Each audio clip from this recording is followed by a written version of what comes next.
Hello everyone, I'm Susan Lee McDonald and welcome back to the INNERview. Every fall in Korea is a very special holiday known as Chuseok. This is when friends and families get together to celebrate the love for each other and the harvest. They enjoy the culture and also great cooking, but we can't leave out the music too. In today's show, we're going to be meeting the first female foreign professor at Seoul National University for the Department of Korean Music. This woman has studied ethnomusicology and has a fascination with Korean music. So you'll get to meet Hilary Finchum-Sung. Join me today.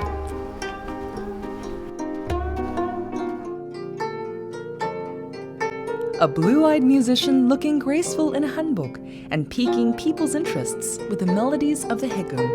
It's Hilary Finchum-Sung. She had no prior encounter with Korea or Koreans until she listened to the traditional music of Korea by chance in college and instantly fell in love with its natural, earthy sound. She began studying Korean traditional music and became the first foreigner to teach Korean music at Seoul National University in 2009. With a deep understanding of and genuine passion for Korean music, Hilary tries to pass on her knowledge and enthusiasm to students. Hilary has been learning the haegeum, a traditional Korean musical instrument, for its more in-depth understanding of Korean music, and to show her appreciation for its natural sound. Stay tuned, her story begins right now.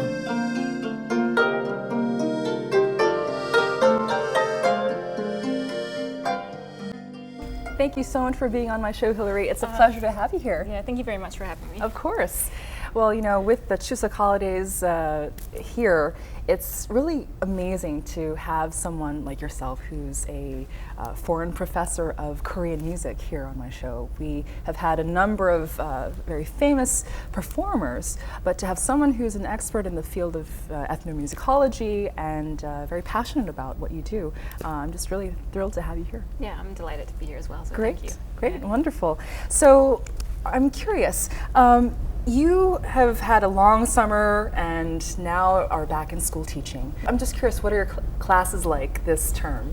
Well, one of my classes is an Introduction to Korean Music class. So that is a general education class. So students of all majors come in, and then I have a lot of students who have come from abroad for a semester abroad or for a year abroad. So it's kind of become my representative class in a way. I also teach a world music class, and that used to be the big class, but now the Korean music class has become the big class. Interesting. And because I think students are interested in learning more about Korea, and it's a good way to do it, and in an accessible way. And I also teach a graduate seminar on world musical culture. So that seminar is aimed at teaching music teachers, really, but also Korean music majors about different types of music and how they could potentially teach about it. I mean, at Seoul National, I'm the chair of the interdisciplinary major in music education, so it's sort of become part of my identity there to work with current teachers that are actually teaching in middle schools, but also to introduce ways to talk about world musics and methods for teaching it. So I've got 3 classes happening right now. And as a professor at Seoul National, do you teach in English or Korean or both? Both. Both. Yeah. It's kind of a nice thing to have English language classes for those students when they come to campus, and of course it's a lot easier for me to lecture in English. It's definitely a lot easier and more comfortable. So the classes that are for undergraduates, like world music, like Introduction to Korean Music, are English. If it's a major class, because the majors are Korean music majors, for me it's important. I did that the first semester. But after that, I found a strategy with my Introduction to Ethnomusicology class to mix Korean and English, to make the PowerPoints in Korean, to do discussions in Korean, to allow the students to do their presentations in Korean. But a lot of the readings, because it is an American-based field of study, are in English, but I do a lot of explaining of the terms and how it's relevant or how it might be different from Korean musicology. So I try to make it relevant, and I want them to learn. Yes. To me, English isn't the goal, it's them learning about this field of study and feeling like, okay, I know what this is, and I don't want to dismiss it, as something that's not Korean musicology. The graduate classes are in Korean. There's seminars. How is that? That must have been a challenge initially. Yeah, it was a big challenge initially. In fact, I wasn't expecting it. In my first semester, I was told I had this graduate class, and I said, yes, this is great. And then I was told, oh yeah, by the way, the graduate classes are in Korean. So it was a bit of a shock because I had prepared all the readings, and the first semester was a challenge. But the students that semester were just so understanding and so just wanted to learn, and I think they really they liked learning from me. I think it was a new experience for them and fresh. So I've developed strategies now. A lot of the readings are in Korean, and of course the class is almost 100% in Korean, but there are times where last semester I had a undergraduate lecture in the afternoon, and then within an hour I had to go do the graduate seminar. So there were times where I would start in Korean and it would just come out like, and so I would just stop and say, I'm so tired, do you mind? The PPT is in Korean. If you just follow that, I'm going to just talk in English slowly, and eventually I'll warm up. Because sometimes it's just really hard. It's not, my academic language is not Korean because I went to school in the States. If I had gone to university in Korea, it would be different. But it's completely different type of way of expressing yourself, So I'm learning that way of expressing myself, but it's not at the same level as a Korean professor. And I always feel like I'd better express myself in English, but I have to make it work. Well, I'm sure that a lot of the students want to take your classes because you have a very different perspective than other Koreans that teach ethnomusicology or any kind of Korean music, or any class for that matter. I think that that's definitely an advantage for any student coming to your class, because they get a much global perspective on whatever they're learning. Well, I think it's definitely an appeal.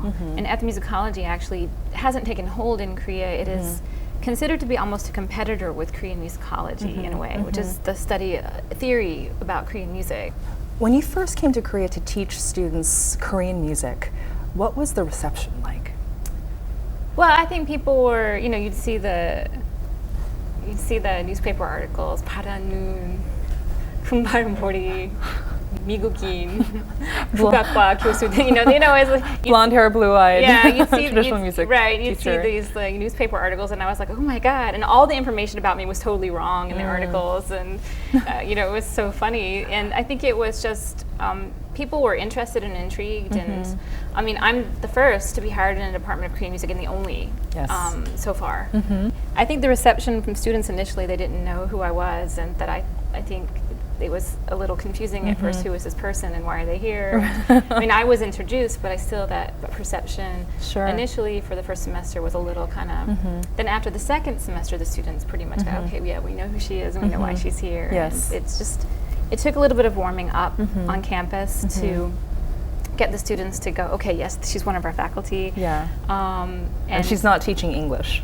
Exactly. I'm not an English teacher. I'm not. And I don't want, I'm terrible. I mean, most native English speakers don't even know, like, the rules of grammar. We just do it. And people ask us, and you're like, I don't really know. So getting rid of that perception, but then also, sometimes I would do things publicly, and they would announce me as the Kukoc or the Korean music professor. And immediately my colleagues would get phone calls from people saying, do you guys have a foreigner? They thought it was a lie.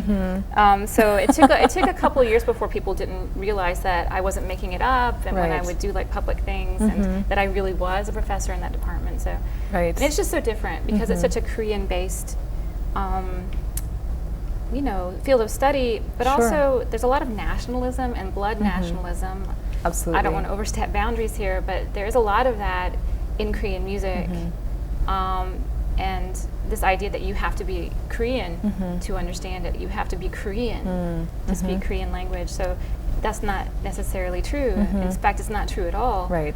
But there is still a little bit of that perception. As a Westerner teaching a traditionally very nationalistic and Korean cultural art, do you ever feel that there's any kind of stereotype or discrimination against you? And then there are people who assume that perhaps I got my position because I'm a foreigner, and certainly it was a position for a foreign faculty member. But there are ideas that I didn't perhaps work as hard or earn my stripes like a Korean professor. And I'm telling you what, You know, I spent 10 years getting a PhD and 8 years working as a teacher at University of San Francisco and working in research in UC Berkeley, and I worked really hard and I published just as much and in really great places. So for me, that perception, I feel like sometimes I have to fight against that when people just assume that I don't really deserve it, as opposed to a Korean faculty member. Yes. Does that make sense? Absolutely. There is this sort of perception, I think, not just in, this is not a Kukoc-based perception, this is a foreign faculty, Korean faculty issue that I have to face a lot. And so, yeah, it's unfortunate, but yeah. My colleagues are fabulous. It's just, the perception about foreign faculty is sort of an overarching thing, and it's not just my university, and it's not just Korean music, but Korean music overall, I think people are starting to understand that there's a place for somebody like me in the field of Korean music. I might not have, you know, studied Korean music since I was 5 years old, or I didn't go to the, you know, middle school for Korean traditional performing arts, or the high school, which is almost all people that are, you know, holding faculty positions in departments of Korean music went that route. I might not have gone that route, which sort of, even if you're a Korean, that marks you as an outsider if you didn't go that route. So there's a big insider-outsider thing a little bit, but I think it has gradually warmed up. People have gradually warmed up to the idea that there's a place for me, and that I can contribute it in a way that's different. And I think people are starting to appreciate that, and I like that. It feels good. Yeah. It feels good to be appreciated, doesn't it? Yeah, it does. It does. You need that. Because you work really hard, yeah, right? well, everybody, you know, everybody wants somebody to say, I know what you're doing, and I like it, or I think it's needed, you know, and that's all that you really need when you're doing a job. Definitely. You can keep doing what you're doing, and that's okay, but I think that sometimes a little bit of confirmation is nice. Definitely. Yeah. Professor Hilary Finchum-Sung lectures where she teaches music originating from diverse cultural spheres such as Africa, Latin America, and Korea are open to all students attending Seoul National University. It's already her 10th term teaching at SNU, but she still pays extra attention to her Korean traditional music class because Korean and foreign students alike with an interest in Korean culture and music take this class. This is why many Korean and foreign students are showing much interest in her lectures. I'm quite confident that she'll be a very competent teacher. From the first class alone, I could really see that she knew a lot about her field. And she speaks of 17 years in her field as not being a very long time, but maybe it's just me as a student, but I think that it's quite an extensive background. One of the best things, I think, first off, is that she's very entertaining, very lively, definitely not boring at all, nor monotone like she talked about. Plus, she kept things going. Like, the topic was interesting, and the way she presented it was interesting. Hilary is passing on what she has learned and felt through Korean traditional music and allows them to gain a deeper understanding of its beauty. Basic rhythmic patterns written out, Kukoc rhythmic pattern and seimachi rhythmic pattern. So tell me, break it down for me, because I'm not a musicologist. What does ethnomusicology mean? Ethnomusicology is literally the study of people and culture, and well, actually the connection between people, culture, and music. So it is sort of a branch of anthropology, but it is also a branch of musicology, because initially, when the field started, fields of study like the methodology and the theory drew on both musicology and anthropology. How fun. Yeah. I had no idea prior to learning about ethnomusicology that there were such a thing. Oh yeah, and it's got a strong presence. It does really have a strong presence in American universities and in places like Germany and England. It's a young field of study. It's only been around since the 1950s, and it's really changed a lot over the years. I think when you begin as a field of study, I think, you know, fields of like history or musicology certainly have longer histories, and they probably went through a period where they had an identity crisis and what are we and what do we call ourselves. So ethnomusicology, until very recently, had been going through that, and now I think people have a better idea about you know, and I think it's really diversified. There are people in ethnomusicology who do music therapy. There are people in ethnomusicology who do historical studies. Oh, and okay. so in my case, and also people who do ethnomusicology don't necessarily have to study a foreign culture. There are a lot of ethnomusicologists who study hip hop and R&B. So different genres of heavy music that metal, they wanna study. and people who study conservatories of music in the U.S. So in my case, I'd actually started with ethnomusicology wanting to do music therapy. I was really interested in that, and I didn't want to go too far from home. How did you stumble upon Korean music? Okay. Well, in my quest to do music therapy, I was collaborating with fellow students on a project where we were looking at shaman ritual music. I was looking at Mongolian and Tuvan throat singing, you know, as a way to kind of jump into this project. And then I had not an advisor, but one of the faculty at Indiana. His name is Roger Ginelli. He's been doing research in Korea since the 1970s, and he's a folklore professor in folklore and ethnomusicology. And he sat me down one day and he said, you know, if you're interested in, you know, shamanism or therapy in music, why don't you look into Korean shamanism? And I said, what? Okay. And, you know, and I just hadn't ever really, it wasn't that I didn't have an interest in, I just didn't know about Korea, and it wasn't even on my radar. So I said, okay, well, I'll check into it, because he seemed to think it was a really good idea. I went to the library, got some books, went to a local record store, because we didn't have MP3s in the 1990s, at least not that I know of. So I went and I got some CDs, got 3 different CDs, and one of the CDs was shaman music from the Eastern. Well, initially though, I mean, what I had expected it to sound kind of like Chinese or Japanese music. I just didn't know what to expect, and when it came out, it was just so earthy, it was so raw. I mean, it sounded real, it sounded alive, and it sounded like it sounded like the instruments were just breathing in and out and weaving in and out of each other. And that was the first time I'd ever heard anything like it. I mean, it just blew me away. It took me a long time to kind of get into it, but it was that hearing of the music initially, that initial encounter, that just changed everything. And so I went to school the next day, and I was sitting down with my advisor, not Roger Ginelli, but a woman named Ruth Stone, who does African music. And she had been pushing me for so long, you need to find a world area, you need to find a world area. It was over and over again. And so I was like, I don't want a world area, I'm free, I'm independent. You know, I was trying to be the rebel. So I went to her and I said, you know, I heard this amazing stuff last night. It was Korean, shaman music, it was awesome, and it was amazing, you should hear it. And she was like, next semester you will learn Korean. And that was it. She's very direct, you know. Wow. Next semester you will learn Korean. And I said, okay, you know. So that's kind of how it started. It was one of those things, it wasn't like I started graduate school with a burning desire to do Korean music or anything. It just sort of happened literally by accident. That's so amazing that one CD literally changed your life. It did. And it was, I look back and I'm like, God, I was so stupid, you know, because you know, I had to start learning Korean, and I was already, you know, 26 years old. Really hard to jump into a language when you're 26 years old. Of course, right. After 13, really. It's hard for really our brains hard. to really Exactly. connect in that way. Yeah, and so I really had said, oh my God, I'm so bad at languages. I did Latin in high school and French, and I couldn't, of course, speak either one, especially not Latin. And learning Korean was just so overwhelming for me. And all the Korean classes at school at Indiana were full of Korean Americans who already had some kind of background. Yes, or Korean students who came and took the class anyway, because there was not a heritage track at Indiana. It was we were all put in the same class together. So it was really overwhelming, and there were several times where I was like, I just can't do this, and I need to quit. But I persisted.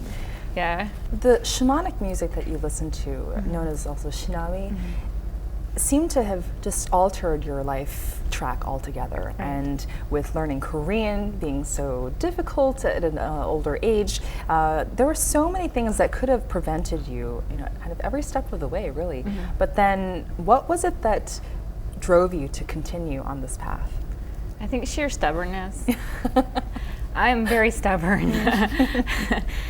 Which is kind of a fault, but a good side of that is I keep going, because I sometimes I see the light at the end of the tunnel. I think if I keep going, it's really hard, then something will come of this eventually. That was one of them, just sheer stubbornness. And my mother the whole time was saying, why are you doing Korea? Why are you doing Korea? You need to come study our music. And you know, she's thinking about mountain music and old time and southern music. And I certainly had played that since I was a child and was very interested in it, but I just stuck to Korea out of stubbornness, really, but also When I was a MA student, I got a lot of support actually from the Korean community in Indiana. There's a local organization there called the Society of Friends for Korean Studies, or in Korean Studies, and they would actually fund students at Indiana University who were doing Korean studies, and I actually received a fellowship from them. Fantastic. And so I got a lot of support.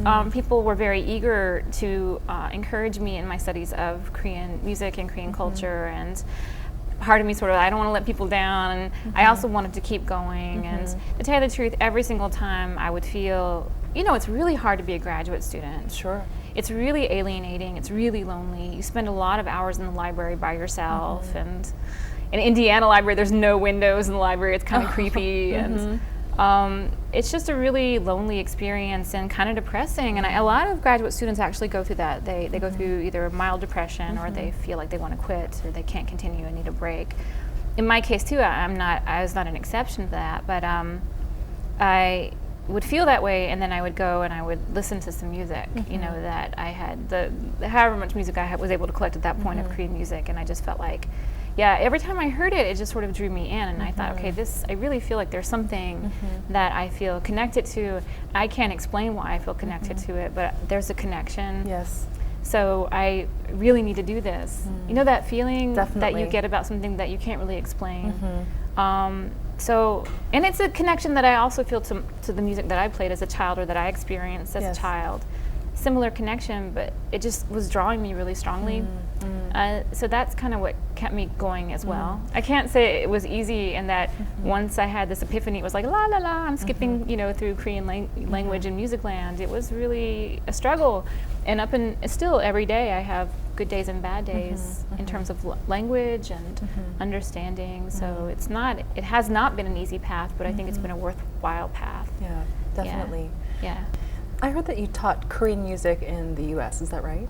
Well, as a young scholar, as a young ethnomusicologist, and as an area studies specialist, I collaborated with area studies programs on teachers' workshops in the summer. So, for example, at Indiana University, every summer the East Asian Studies Center hosted a teachers' workshop where teachers would come and get credit, for their jobs, and they would take workshops in literature, and so we offered a workshop in music.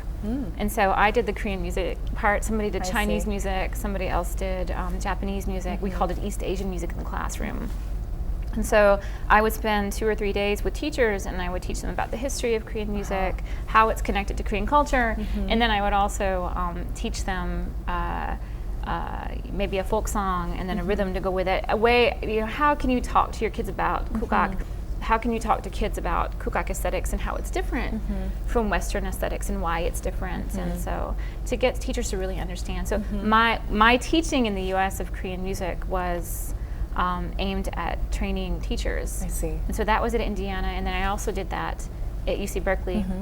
But teaching, I taught, my teaching experience for graduate students in the U.S. was Korean studies. Americans are largely unfamiliar with Korean traditional music. A lot of people have heard of Japanese music or the Chinese music, and whether they like it or not, they've been exposed to it, but Korean music, not so much. And so what was their reaction from your experience when they first heard Korean music played? Surprise. Kind of like my initial experience. When a lot of Americans, and I don't know about Europeans, but when a lot of Americans are exposed to Korean music, or at least when they were in the 1990s, it was through some sort of softened down version of Arirang, and which is not bad. I mean, Arirang is really a new song anyway, historically in Korea, but they weren't really exposed to some of the kind of raw, earthy timbres and sensations that you really should be exposed to when you are experiencing Korean music. So when I would play them like pansori, or when I would play some recordings of instruments like the haegeum or the haegeum, they'd go, "Oh, it's so scratchy." It's so scratchy. And I was like, yeah, but that is not necessarily intentional, but one of the aesthetics in Korean music is to kind of embody nature and sound. And the way that you do that is through the instruments. I mean, most of the string instruments are made with silk strings, are made of bamboo. Of course, there's metal there as well. But those instruments really have a very natural sound. Yes. And the sound of the voice, the voice in pansori is a highly trained voice, but most importantly, it's a natural voice. You know, I just figure out a way to make my voice project all the way back to the end of the auditorium, and that's the most important thing in pansori more than anything else. And it's about natural openness, you know, but controlling that in a way. So people don't expect that, or the teachers wouldn't expect that. They would, like me, actually, before I was exposed to Korean music, they would think, oh, it would be kind of bright like Chinese music, or it would be maybe kind of quiet like Japanese music, you know, the stereotypes of those two types of music. But what they heard was just very different. Yeah, distinctively different. And they always say, oh, it kind of sounds like the blues. And I'm like, well, I guess you could draw that conclusion. Sure. I've even, people want, you know, they want to compare it to something that is familiar. So a lot of people will say it sounds like the blues. Yes. A lot of people will say it sounds like Irish music. And I'm like, I actually honestly don't get that comparison, but I guess because there's a lot of rhythm in Korean music that has kind of a tertiary or a three kind of feel to it. Perhaps that's where that comes from. So yeah, people try to connect, but overall the reception was good, and teachers were very eager to learn and very eager to understand. One of the things that was hardest for them to get over was the vocal quality in pansori, because I always like to use pansori as an example because it's just such an obvious example of Korean aesthetics. And so when I would play movies for them, and I'd say, is that intentional, that kind of that vocal quality? I say, yeah, people train for years, and there are stories of pansori singers going and living next to a waterfall and just singing as loud as they can into the waterfall to get that vocal quality. And they would say, why would they do that? And I say, well, it's just because the point of pansori is to convey a story, and to, you know, do that through your vocal quality, to do that through your voice, in addition to other aspects of the performance, right? Definitely. So once I kind of explain the purpose of the sound, they understand it, and I feel, that was my mission initially, was to get people to at least open up to it. I tell my students in Korean music too, I say, you don't have to like it. You can hate it and tell me, I hate this. But you need to tell me why you hate it. And you need to at least understand why it sounds the way that it does. I want you to open yourself to it at least, and then, you know, make your decision. And sometimes you would listen to music a few times and you don't like it, and then it grows on you. So you know how that is. Yeah, definitely. Yeah. From childhood, Hilary Finchum-Sung loved music. She dreamed of becoming a music therapist while majoring in ethnomusicology. But she encountered a new sound almost by accident, and it changed her life completely. It was the traditional music of Korea, a country that she knew nothing about, and she was immediately mesmerized by the beautiful and earthly melodies and rhythms. As a blue-eyed ambassador of Korean traditional music, she dreams of globalizing the traditional sounds of Korea. Hilary, I see that you have a haegeum next to you, and I'm assuming that you know how to play the haegeum. Yes? Yeah. Yeah. And that you also use this for educational teaching and part of your kind of pedagogical kind of toolbox. Right. Yeah. Yeah. Well, one of the methods for ethnomusicology is something called Musicality. It's a method that was developed in the 1970s by an ethnomusicologist named Mansell Hood, who said that, you know, we can be theorists and we can analyze music by listening to it, but what about if we try to play it? And his idea was, you can better understand the music by actually trying to play it, to the point your goal should be to actually be able to perform it. It will enhance your teaching, it will enhance your research, and your overall connection with the music.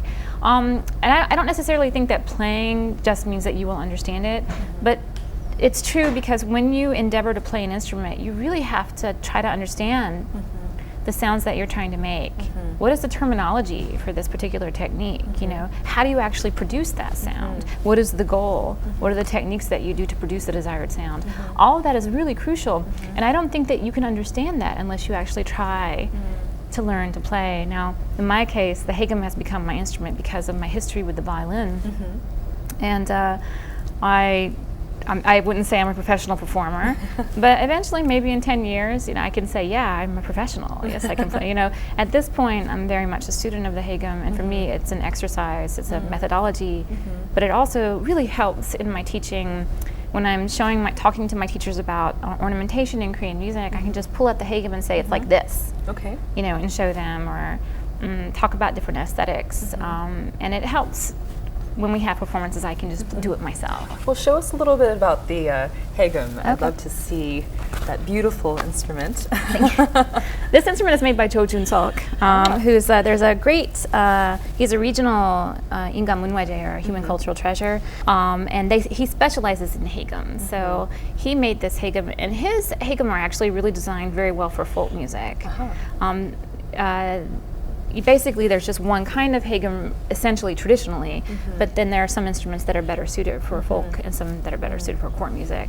This instrument has 2 strings, just basically the haegeum. It has an outer string and an inner string, bakachur and anchur. And you tune them essentially, although I'm a little off tune. You tune them, we go by the Western tuning now, which is C on the outer string and F on the inner string. Essentially, although I'm a little off here, but it's a little flexible. And so you basically play the instrument by pressing and pulling on the strings, and there are many different kinds of positions that you play.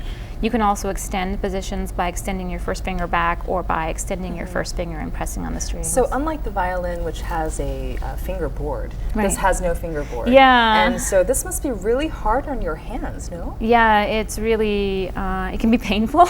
Imagine. The strings Now, are made can I of... see it? Oh my goodness, you do have the famous calluses. Yeah, Look at that. yeah, I have some pretty intense calluses. Although but then there are people who play for years and they're like, yeah, mine are all gone, and I'm like, well, good for you, because it just really depends. I tend to have sensitive skin. I know that Kang Neil has some really hefty calluses too on her hands as well. So each person is different. But yeah, I mean, there are difficulties because with the violin, you have the fingerboard and you're playing right here, and people always say the violin's really hard to find the pitch, but that position doesn't really change once you are tuned to A440 and your strings are tuned to E, D, G, the other strings, and then A, of course, in the middle. You pretty much keep that same positioning and you memorize that positioning. With the haegeum, one of the difficulties of Korean instruments is because they are made of wound silk. Over time, the strings sort of loosen and they sort of relax.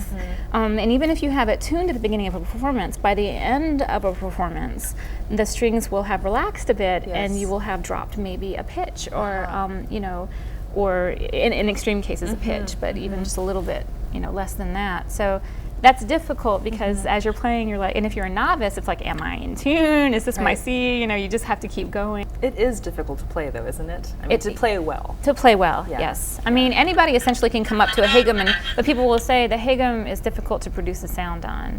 And what they mean is a good solid sound, because what you'll get initially from the haegeum is, is a sound like this. Yes. Or you get people who are very awkward with the bow. So for the first 2 years or so, actually trying to produce a sound that is palatable is one of the challenges. That people won't run screaming the Oh, other my way. husband did that. When I first started learning the haegeum, he said, "Are you practicing?" And I'd say, "Yeah," and he would leave. He would leave the house. And then he'd say, "Can you just call me when you're done?" It was so bad. It's like he did not want to hear it, and I felt really bad. So Hilary, would you play something for us? Yeah, sure. I'll play 경기 Arirang just briefly.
좋다. That was great. It works. One of the challenges for me as a haegeum player is to get those regional characteristics of the music that are so specific. Like for Gyeonggi Arirang, it's important on that middle pitch to do really light vibrato, to do barely there vibrato on some of the other pitches, but having also learning namdo, or the southwestern style music, where it's like really heavy vibrato on the bottom and breaking tone. Sometimes my hands are, I have to remember light vibrato. So it can be a challenge to kind of master those differences and try to get them down and express them properly. Every fall, there is this great holiday here in Korea known as Chuseok. And I'm curious what you normally do for Chuseok. Well, typically we go to my mother-in-law's house. My father-in-law passed away when my husband was in his teens. So, sorry. yeah, well, I never met him, but thanks. He is no longer with us, so my mother-in-law is the matriarch of the family. On that holiday, we typically get together. So all the people who are in Korea will visit. You hear the stories of people making food, and I kind of romanticized about that. I really wanted that, here, but to make all the food for that holiday. Yeah, and I'm into it. I love Thanksgiving. I love Christmas. I love to be the one to cook. And the thing is, because I'm a foreigner, I suppose in a way there's a different relationship I have with my mother-in-law. If I try to do anything, she'll say, sit down. And so I have to kind of fight with her, And now I've learned I just have to get up and do it and not ignore. And I made pumpkin pie because, I'm an American. Yeah. Nothing says a fall holiday to me like pumpkin pie. Sure. And they like it, but we all eat it with a spoon together, which is different from the way that you typically eat pie. Cool Whip. Yeah, so, I adjust to that. But so I contribute in the ways that I want to. And the most important thing is gathering. And like one year we got together and made food together. Most of the time we will just play games.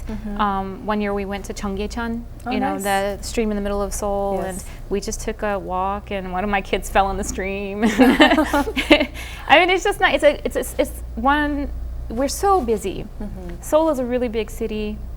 And it's great when we have holidays like Chuseok because we can gather and we can just really enjoy each other's company and do it at a leisurely pace. Yes. And Seoul is great that time of year because so many people have gone outside of Seoul that there's no traffic. Exactly. And it's pretty quiet here Exactly. too. We also like to go outside at night and look at the moon and, it's just a lovely time to get really reacquainted with each other because, again, we don't really gather as a family very often, and it's that makes Chuseok special. Do you ever play the haegeum for Chuseok? Well, I mean, now I kind of feel like my ability has improved so much that people won't run screaming if I try.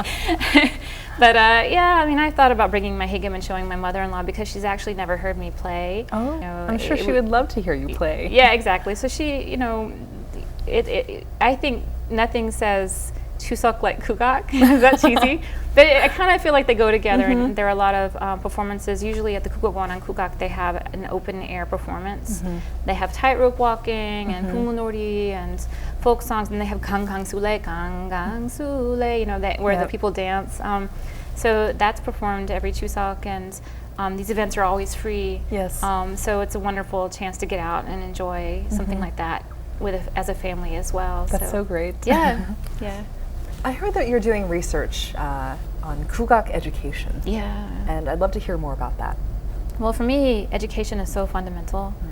I mean, I'm an educator, so of course I'm going to say that, but it's true. Initially, when I did my field research in Korea for the PhD, I was interested in Changjak Kukoc, which is the new music for Korean instruments. And people had been saying for a long time that Changjak Kukoc was a way to make Korean music more relevant to contemporary society, because there has been that issue of it not being considered relevant for some time. It's gotten a lot better in recent years. But just doing some research and talking to people and observing my children in Korean schools, I realized it's education that's an issue. And if you can strengthen Korean music education in public schools, you can make a huge difference in the ways that the general Korean population thinks about Kukoc, the way that the general population relates to Kukoc, and you will have an audience built in to future generations. I mean, following the Korean War, you had the importation of an American educational system that first was the first education system, and then the first curriculum, the national curriculum, was developed in the mid-1950s, I think 1954. And in that first curriculum, one of the cool things about Korean education is music is fundamental. It's pilsu, right? It's always there. It's in the curriculum. You know, I can't necessarily say that for the American education system, and it depends on so many things there. Sure. But here, it's always fundamental. Music is very strongly emphasized and taught in schools, and I love that. But what was being taught beginning in the 1950s was do, re, mi, fa, sol, la, ti, do, you know, and Orff instrumentation and xylophones and kazoos or what have you. I don't know, kazoos not really, but, you know, just the instruments. Recorders. Right, recorders. They're instruments that align with, you know, Western scale systems. And you have generations of people that are trained in schools in their required music time to play la la la la la la la la la la la la la, and they're not trained in, you know, Korean traditional music and the aesthetics. You just have generations and generations of people who aren't becoming enculturated to not understand music that is essentially their music. And people will say uryumak, but they don't really know what that means. So it's become my passion to look at what's happening in the schools. I'm interested in public school education. There's, you know, the generalized, the specialized education for Kukoc professionals is a completely different animal, and there are issues there as well. We probably don't have time to go into all those, but my passion is really about teaching the general public, really about making sure that every single child in public school in Korea has the opportunity to learn Korean music. Right now, they don't. What are some things that you're doing or that you would like to do to help Kukoc education here in Korea? Well, right now, initially, I'm just doing research. I'm trying to kind of get the lay of the land.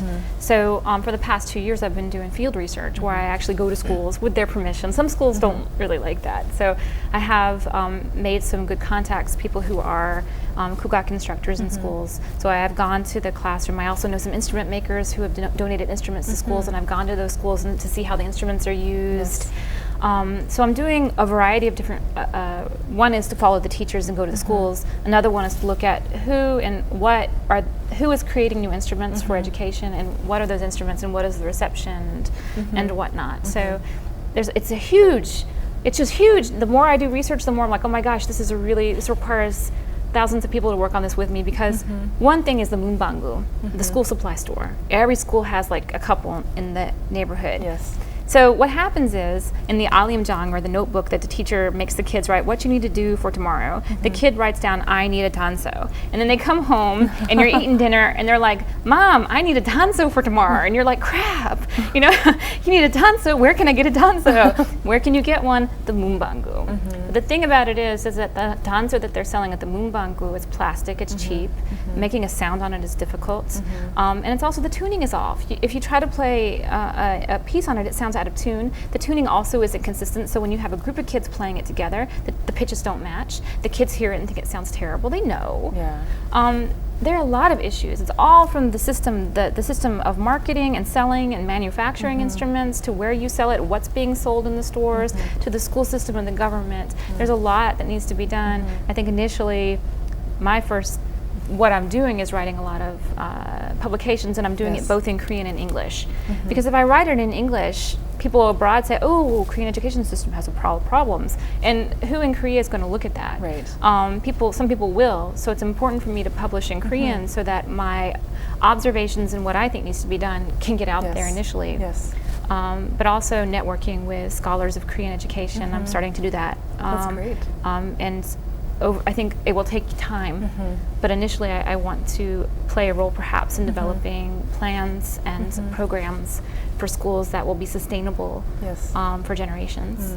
Well, I look forward to what's going to be coming of your research over the next few years, because I'm sure that there are a lot of people here in Korea who really want to see more Korean kids and just Koreans appreciate Kukoc, and there is a growing momentum in that direction too, not just within Korea but from without. So this might be just really the best time for you to be doing what you're doing. I hope so. I hope that it has an impact. After the sunset, A special performance was held at the Namsangur Hanok village to bring warmth to the people on this brisk autumn day. It was a Korean traditional music performance by foreigners who were passionate about the traditional sounds of Korea. They presented superb performances of diverse musical genres. Professor of Seoul National University since 2009, Hilary Finchum-Sung will perform 한범 수류 haegeum 산조. Hilary Finchum-Sung also took part in the special event to promote the beauty of Korean traditional music and to make it more familiar to Koreans. She instantly captivated the audience with her performance on the haegeum, producing clear, gentle, yet sorrowful sounds, almost as if she was telling a heart-wrenching love story.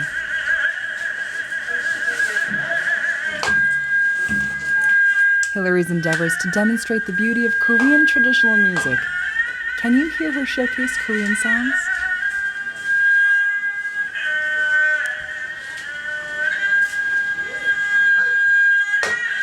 한국 음악에 대해서 오히려 이분들이 더 진지하게 고민을 하고 있더라고요. 또 어떤 경우에는 타산지석 삼아서 한국 사람들이 외국인도 저렇게 한국 음악을 좋아하는데 나는 뭐였을까 이런 반성을 하는 계기도 되지 않을까. Hilary, what are your future plans? Future plans. I have a lot. In terms of professional plans, of course, to keep playing the haegeum. Maybe in about 5 years, I'll feel good enough to play a solo recital. So eventually I'd like to do that. Just keep pushing myself. Keep, making myself do this because it's worth it.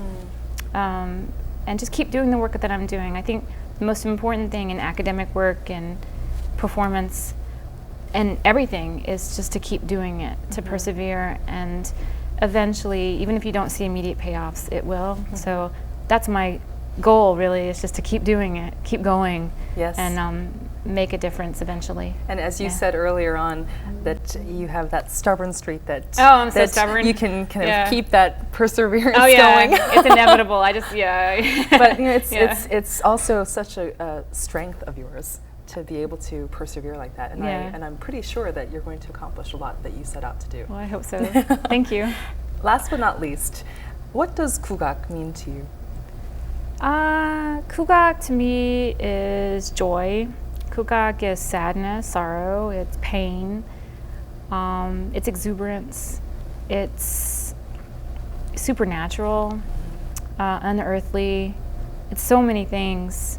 Kukoc to me is about emotions or ideas that you can't necessarily express through words, but you can do it through sound. And if you can find a way to express who you are through an instrument like this, through that sound, then you really can do anything. So Kukoc isn't just one thing, but it's really about being a human being. And the beautiful thing about instruments like the haegeum is that they're so human. They sound like a human, and you can make any sound on these instruments as a way to express how you're feeling or who you are at that moment. And the instrument will go with you in that. So it's about being human and expressing everything that comes with being human.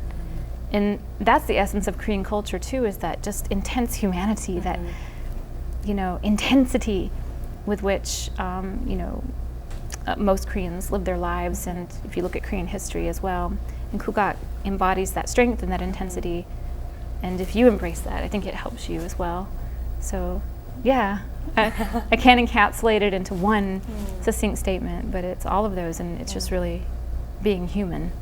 I really enjoyed having you as a guest on my show because I think that to have you here, regardless of whether you are Korean, not Korean, it doesn't even really matter because you have such a passion for what you do. And I'm so glad that you're here with me for this special edition of my show with the interview for Chuseok.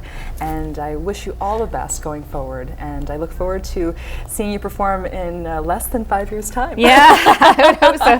Thank you so much for having me. It's been an absolute pleasure. So I feel honored to have been invited to talk with you on the show. And I look forward to all the great things that you will do as well. So thank you very much. Thank you so much, Hilary. Yeah. It's been so wonderful. Yeah, thank you. Happy Chuseok. Yeah, happy Chuseok as well.